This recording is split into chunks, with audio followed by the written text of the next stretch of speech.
Welcome back. Or if you have no idea who I am, my name is John and this is my channel, and I talk about books. And today I'm going to give a bit of a reading wrap up. Now, I have been kind of sick off and on for the last couple of weeks, and so I have just done a whole lot of reading and not very much video making. And so I have a bit of a backup here as far as talking about books go. So I think that I am going to split this into two parts and just talk about a few books in this video, and then I'm going to make another one because I have a tendency to ramble and I don't want to make a 45-minute video. So maybe I'll just make like a 20-minute video, hopefully, and then I will talk about the other books probably directly after I turn this one off. But I'll probably post that tomorrow if all things go well. So today is the 1st of August, and hopefully I will be able to put this out today and then the next video tomorrow. I also have a bit of a book haul that I want to do, and we will see how that goes. I'm not the biggest fan of doing book haul videos. Sometimes I'm pretty good at it, sometimes not. Anyway, the first book I read, and this was almost 2 weeks ago, was A Grave Talent by Laurie R. King, and I liked this to a point. So Laurie R. King also wrote the Mary Russell novels, which is a Sherlock Holmes pastiche following a young woman named Mary Russell, who comes to know Sherlock Holmes very well over the years. This, on the other hand, is her first published novel, from what I understand. And so this follows a detective named Kate Martinelli. She's brand new as far as being a detective goes. She's only, I think, 28, so she has risen very rapidly through the ranks, and very much on purpose. She basically focuses on that and almost nothing else to advancing her career. And she is partnered with a detective named Al Hawken, who has only been in San Francisco for about a year. And he knows that he has been given this case because he is new to this department as well.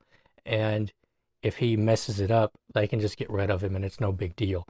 And he is a little bit wary of being teamed up with Kate Martinelli because she is such a new detective, and he doesn't know if she's going to be able to handle this case or not. So they are feeling each other out in the beginning of this.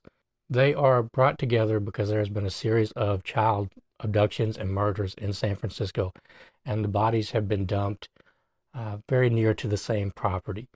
And so the very beginning of this, we follow these two as they go to this property, and it is owned by this man who sort of styles himself as a feudal lord. He's very wealthy, but he runs a kind of commune. He lets other people come in and build these houses on his land. And I guess the only real requirement is that the residents all have to take part in a Renaissance fair every year for several months. And they aren't allowed to drive their cars in and out except for on 2 days of the week. There's no electricity run into this place except to his main house. There's no telephone or anything like that. No telephone service. No, this is in 1991, so this is before cell phones were a big deal. So there's no telephone wires or anything like that. So this is out in the middle of nowhere, and he owns miles and miles and miles of land. And so there are a lot of people who live in the vicinity of where these bodies are being found, and they are all young girls. And they discover that one of the residents here is a very famous artist named Vaughn Adams. Her paintings are selling for tens of thousands, hundreds of thousands of dollars, even more than that. But nobody knows who she is. Nobody knows on the outside world who Vaughn Adams is because she refuses to give interviews. She's never been photographed or anything like that. And even the people in this I guess it's a commune, they don't know who she is really. But Martinelli and Hawkins discover that Vaughn Adams is actually a convicted child murderer who killed her victim in the same fashion as these other bodies have been found. So they immediately think that she has something to do with it. But in the middle of all this investigation, Kate Martinelli goes to see Vaughn Adams, and she discovers that she has been poisoned. And so they realize that there's probably a lot more to this story than it appears, that someone is perhaps setting up Vaughn Adams and making it look like she has committed these murders even though she hasn't. And that's really where the story goes from there. And so there's another layer to this novel, which is that Kate Martinelli is in a very committed relationship with another woman named Lee, and she will not let anyone in. Like, she doesn't want anyone to know this. She doesn't want anyone she works with to know this. So she keeps it very much a secret, and that is a source of tension between herself and Lee. She's a psychologist who works primarily with um, artists who are dying of AIDS, gay artists who are dying of AIDS. And this is, like I said, this is a big source of tension between them. But Kate Martinelli, because this is 1991, because she is a cop, she is just afraid that she will be stereotyped and mistreated and basically run out of town, run off the force and all that, and given all these jobs that will fit with that stereotype and that sort of thing. And she really, really wants to avoid that. I thought this was really, uh, I thought this was a really good first novel, actually, but there are some structural issues with it. There are, uh, and my biggest problems with this basically was that I felt like the subject itself was not taken seriously enough. It is not grim enough. Uh, it's not like cozy or anything like that, but these are child murders going on, and I never felt like that was taken as seriously as as it is. That's a serious crime, and I felt like that was really secondary to Kate Martinelli and Al Hawken learning about Von Adams, this painter, her life, how she came to be in the place she's at, her crime, her supposed crime.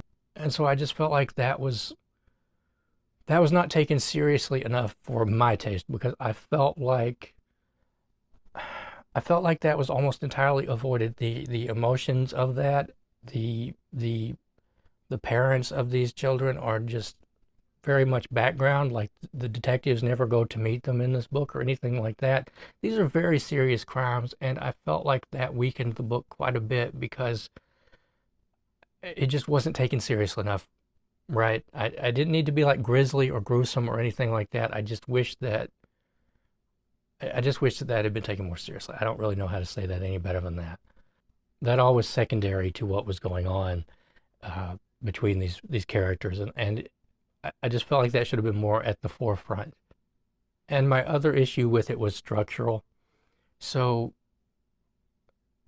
I feel like Laurie King made a mistake that a lot of writers make, which she really didn't make later on in her Mary Russell novels, as far as I remember, which is that she will split the narratives. I'm not sure if that's exactly the proper term, but we will be going along following Martinelli and Hawken on this case, and then she will just stop and give us like an info dump. Say there's a really long one that's maybe 15 or 20 pages long about the development of uh, Kate and Lee's relationship, and it just comes all of a sudden, and it's necessary to the plot and everything, but I feel like she was very much just telling us about it, right? Whereas I feel like it would have been much stronger if she had weaved that into the narrative so that it wouldn't have just come off as an info dump. And she did that a couple of times in this book, as far as like Von Adams' story, and I don't think she did it with Hawkins so much, but there were just little moments like that where the flow of the narrative was interrupted by these info dumps that should have really been just woven into the narrative itself. Uh, and I see that in a lot of novels, first time novels and that sort of thing, or first published novels anyway. It's not a huge problem, but it does break up the narrative some. So after that, I read The Hindenburg by Michael M. Mooney. So I've been fascinated by airships since I was very young, Zeppelins, and I had never really read a book about the Hindenburg, so I read this, and this is a book in which the author claims to know what happened to the Hindenburg. So if you don't know, the Hindenburg was docking in Lakehurst, New Jersey.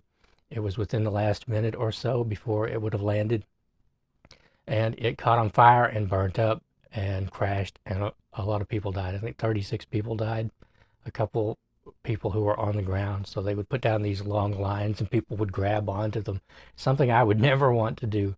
But I felt that this was a really interesting history of Zeppelins. I thought that it was an interesting look at what it was like to be a passenger on these, to be a captain or a crew member, what was going on in these Zeppelins. It was really interesting. They were basically like floating luxury hotels. They had writing rooms, smoking rooms. They had the Hindenburg had a 130-foot long gallery where people could walk back and forth and look out the windows. They had all kinds of things going on. It was pretty expensive to go on these things, and they couldn't carry very many passengers. But the Hindenburg was 800, I think it was 803 feet long.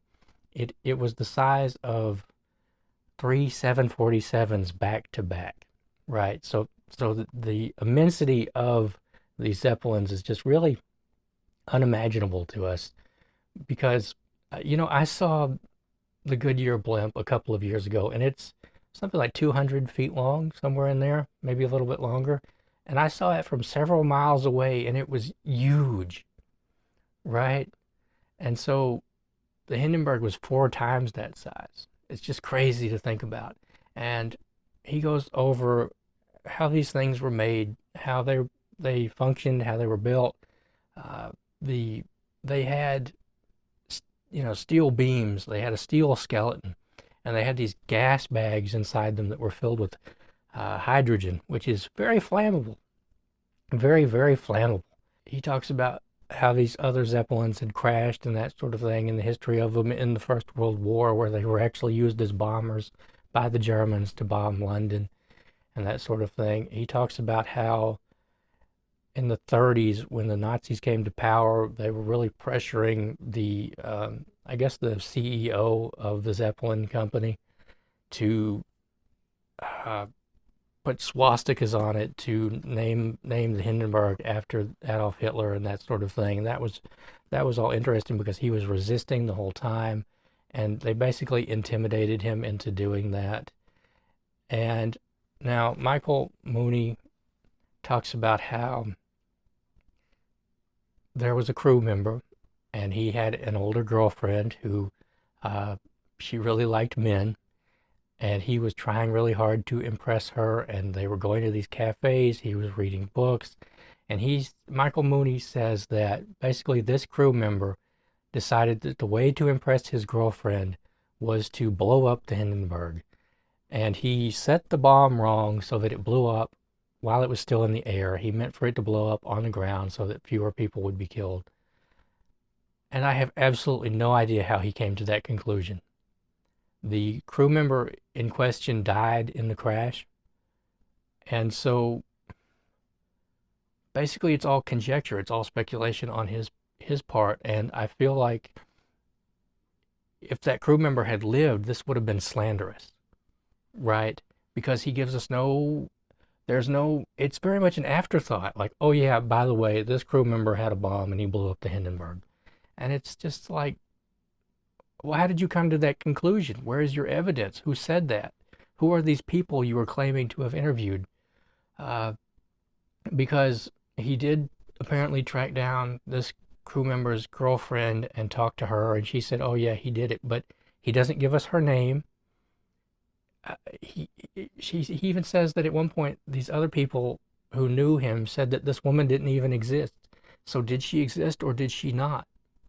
I don't know. It really bothered me, but it was an interesting look. Like, I wish so much that he had just cut that speculation out, that it was really unnecessary to this book. It would have been a perfectly fine book without that, because I don't feel like he had any evidence whatsoever that pointed to the guilt of this man. I just don't. And I feel like I don't want to say that he made it up. Maybe somebody told him that's what happened, but he had zero evidence, and his narrative does not in any way support his conclusion, I didn't think. So with this next book, I got to check it off of a project that I am doing. It's a slow project. It's not a big deal or anything like that, but I'm trying to read all the books by Walter Lord, who was a popular historian from the 50s and 60s, I think into the 70s. He wrote quite a few books. His most famous book was The Night to Remember, which was all about the Titanic. And this was Day of Infamy. This is about the bombing of Pearl Harbor in 1941. And he went and talked to people who were there, both Americans and Japanese. So he talked to some of the sailors who were on the battleships in Battleship Row. He talked to people who lived around Pearl Harbor. He talked to officers and that sort of thing. And then he also talked to some of the crew members on these Japanese carriers and that sort of thing. I think he even talked to one of the men who had been on a Japanese mini sub, which is really interesting because they aren't as well known, but the Japanese also were using mini subs that day. I can't remember how many, but they all failed in their missions. Like, they were basically useless. They were just not all that well built or that well prepared for their task. And it was almost an afterthought, and it just probably should have never been done. He was also able to talk to some of the pilots, the Japanese pilots who had bombed Battleship Row, who had bombed Pearl Harbor. And so this was a really interesting look at this. Now, this isn't the first book I've ever read about this, and I have, my knowledge of Pearl Harbor goes back a long, long time. But this is only the second book that I have read about it, so that was really interesting, and I liked this one better than the other one I read. Although the other one I read was really more detailed than this one as far as strategy and background and everything like that, whereas this is more of a snapshot view of what was going on by the people who were there. So I thought that I would just read a few paragraphs here for you to get an idea of Walter Lord's writing. It's really engaging. It's really enjoyable. It's very fast-paced and that sort of thing. It doesn't drag ever.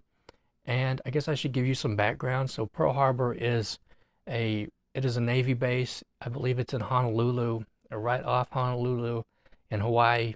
So this is before Hawaii was a state.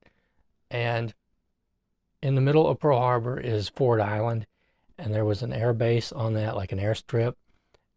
Several battleships were moored right off this island in a line, and there were other ships, there were cruisers and destroyers and that sort of thing.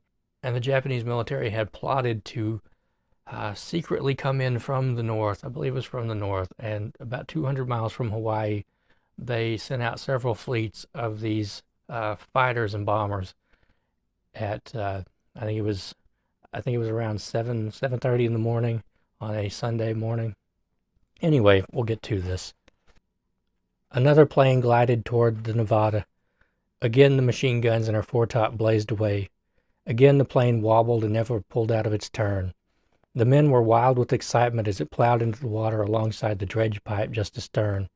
The pilot frantically struggled clear and floated face up past the ship, but this time they got him too late. Marine Private Peyton McDaniel watched the torpedo's silver streak as it headed for the port bow. He remembered pictures of torpedoed ships and half expected the Nevada to break in two and sink enveloped in flames. It didn't happen that way at all. Just a slight shudder, a brief list to port. Then she caught a bomb by the starboard anti-aircraft director. Ensign Joe Tossig was at his station there, standing in the doorway when it hit. Suddenly he found his left leg tucked under his arm. Almost absently he said to himself, "That's a hell of a place for a foot to be," and was amazed to hear bosun's mate Alan Owens standing beside him say exactly the same words aloud. In the plotting room 5 decks below, Ensign Charles Merdinger at first felt that it was all like the drills he had been through dozens of times, but it began to seem different when he learned through the phone circuit that his roommate Joe Tossig had been hit. The men on the Arizona, forward of the Nevada, hardly had time to think. She was inboard of the Vestal, but the little repair ship didn't offer much protection. A torpedo struck home almost right away, and nothing could stop the steel that rained down from Fushida's horizontal bombers now overhead. A big one shattered the boat deck between number 4 and 6 guns. It came in like a fly ball, and Seaman Russell Lott, standing in the anti-aircraft director, had the feeling he could reach out and catch it. Another hit number 4 turret, scorched and hurled coxswain James Forbes off a ladder 2 decks below. The PA system barked, "Fire on the quarterdeck," and then went off the air for good. Radio man Glenn Lane and 3 of his shipmates rigged a hose and tried to fight the fire. No water pressure. They rigged phones and tried to call for water. No power. All the time, explosions somewhere forward were throwing them off their feet. Alongside, the vessel seemed to be catching everything that missed the Arizona. One bomb went through an open hatch, tore right through the ship, exploding as it passed out the bottom. It flooded the number 3 hold, and the ship began settling at the stern. A prisoner in the brig howled to be let out, and finally someone shot off the lock with a .45. Forward of the Arizona and Vestal, the Tennessee so far was holding her own, but the West Virginia on the outside was taking a terrible beating. A Japanese torpedo plane headed straight for the casemate where Seaman Robert Benton waited for the rest of his gun crew. He stood there transfixed, wanted to move but couldn't. The torpedo hit directly underneath and sent Benton and his headphones flying in opposite directions. He got up, ran across the deck, slipped down the starboard side of the ship to the armored shelf, a ledge formed by the ship's 15-inch steel plates. As he walked aft along the ledge, he glanced up, saw the bombers this time. Caught in the bright morning sun, the falling bombs looked for a fleeting second like snowflakes. And so I just really enjoy the way that Walter Lord wrote, and so I'm trying to read all of his books. And I bought the other day his follow-up to A Night to Remember, which was written in the 80s. I can't remember the name of it right off the top of my head, but I'm hoping to read that soon. And so the last book I'm going to talk about in this video is Ellen Goodman's At Large. This is a collection of her newspaper columns. So she wrote for the Boston Globe and the Washington Post. I think her column was syndicated through the Washington Post. And she won the Pulitzer Prize for Distinguished Commentary in 1980. This was really good. I really enjoyed this. Now, they are newspaper columns, and so they are very much meant to be of the moment, right? They are meant for a contemporary readership, and they aren't meant to have a long shelf life or anything like that. And so a lot of this feels very dated, and that's just fine with me. I think it's a really interesting look at what was going on at the time. And on the other hand, a lot of this is very relevant even today. She was writing about really big issues, women's rights issues, pay inequalities, homelessness, divorce. She really wrote a lot about relationships, specifically between men and women, and marriages and that sort of thing. I thought that was really interesting.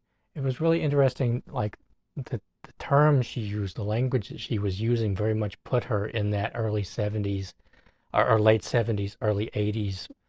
I don't want to say box exactly, but I very much was thinking of movies and TV shows and books and that sort of thing that I have seen and read from that time period, the late 70s, early 80s, so the late Carter presidency into the very early beginnings of Ronald Reagan's presidency. This was really good. She also tackles, like I said, really serious issues. So politics at the time, abortion is a big one throughout this book. But I really liked this. I really liked her writing style. She had a very clear voice. She was not afraid to voice her opinions. I believe she is still alive.